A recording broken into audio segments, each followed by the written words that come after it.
I am going to be sharing an amazing scalping strategy that can help you reach your financial goals through trading. The scalping strategy that I will share is one of the simplest trading strategies in my trading arsenal. So, this strategy will be very suitable for new traders or beginners. But before we start, be sure to like this video and subscribe to our channel so that you don't miss on any of our new videos. With that being said, let's get into the strategy itself. First, let's talk about the time frame. Scalping is a form of day trading. But scalping consists of quick entries and exits for smaller amounts of profits. Hence, the best time frame for pure scalping is a 1-minute chart. On these lower time frames there are large moves that indicate a certain sentiment.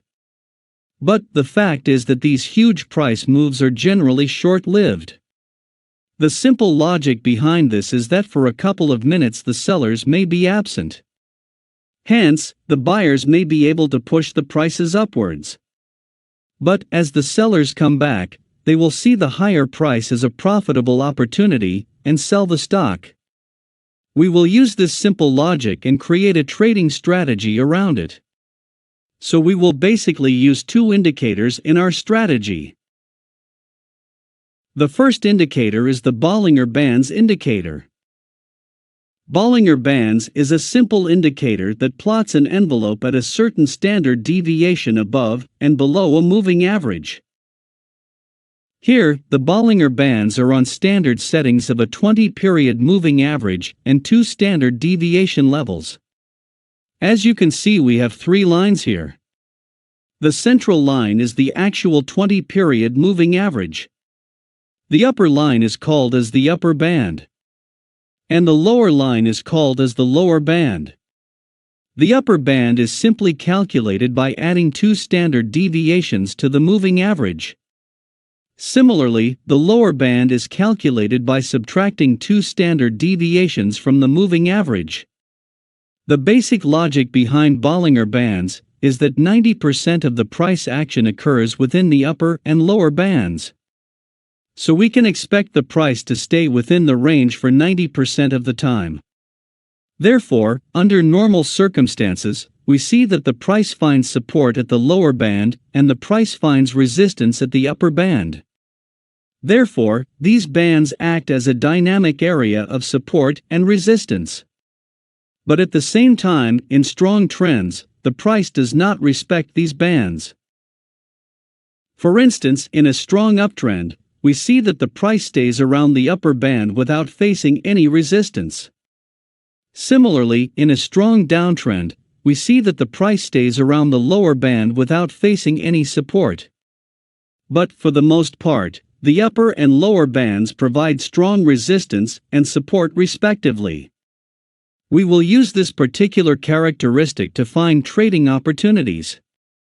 This means that we will look for selling opportunities when the price is near or above the upper band.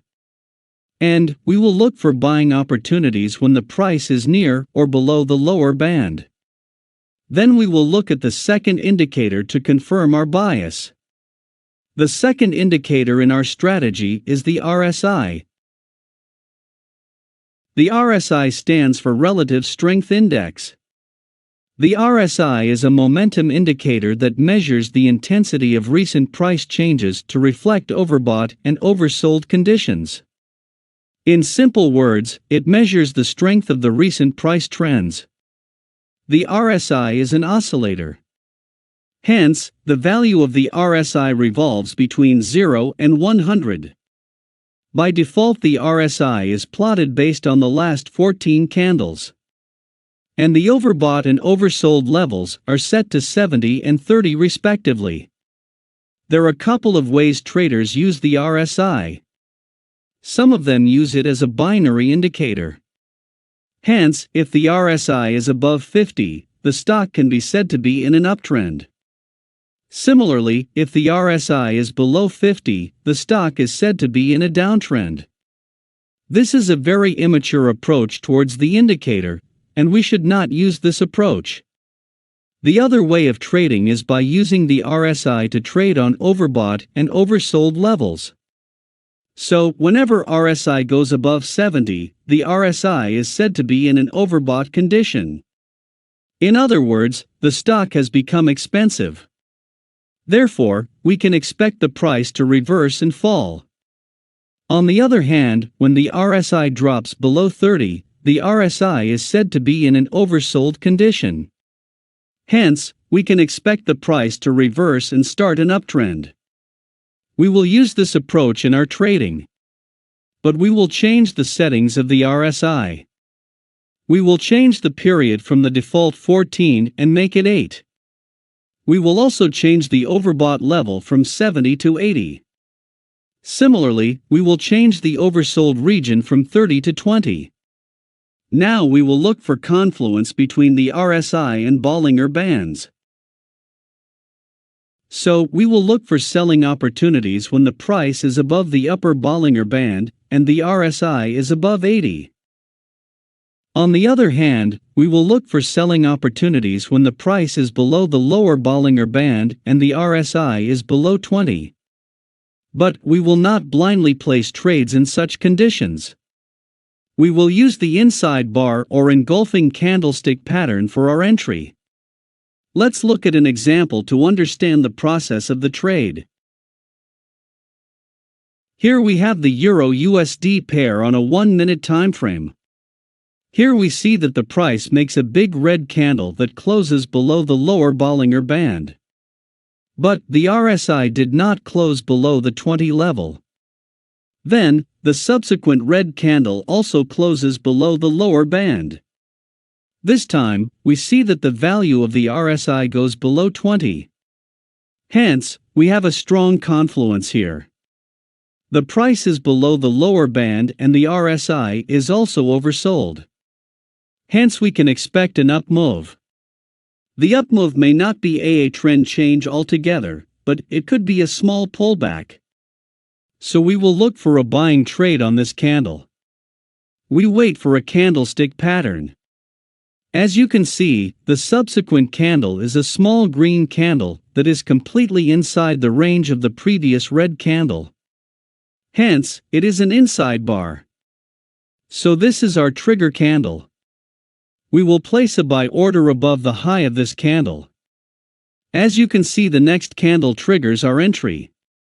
We will keep our stop loss below the lower band and we will exit when the price touches the central Bollinger Band. As you can see, we made good profits on this trade. The risk to reward ratios in scalping are very less. We can keep a minimum of 1:1 RR ratio. At max we may sometimes find good trades that can give us a 1.5:1 risk-reward ratio. But we cannot expect 1:2 or 1:3 RR ratio. That is unachievable in scalping. The whole point behind scalping is to catch small moves in the market to accumulate small profits. Let's look at another example. Here we see that on this candle, the price was below the lower band and the RSI was also below 20, which is the oversold region. So we were looking for buying opportunities here. The next candle is a big green candle that completely engulfs the body of the previous red candle. So we place a buy order above the high of this candle. Our orders get filled here. We keep our stop loss below the lower band and we exit at the central Bollinger Band. So that was a profitable trade. Now, as the time goes on, we also spot a selling opportunity. Here, we see that the price was trading above the upper band, and the RSI was right at the 80 level. Hence, we have a confluence between the Bollinger Bands and the RSI. So we expect the price to make a down move. We wait for a candlestick pattern to trigger our entry. As you can see, the next candle is a small green candle that is completely inside the range of the previous candle. So, this is an inside bar candlestick pattern. So, we place a sell order below the low of this candle. Our orders get executed on this candle. We keep our stop loss above the upper band. We exit on this candle as the price reaches the central Bollinger Band. As you can see, we made 2 good trades within a matter of 25 minutes or so. This is a really powerful strategy, especially for beginners. Hence, I recommend you to try it for yourselves, and leave a review in the comments section. That brings us to the end of this video. If you liked this video, then be sure to subscribe to our channel so that you don't miss on any of our new videos. See you soon.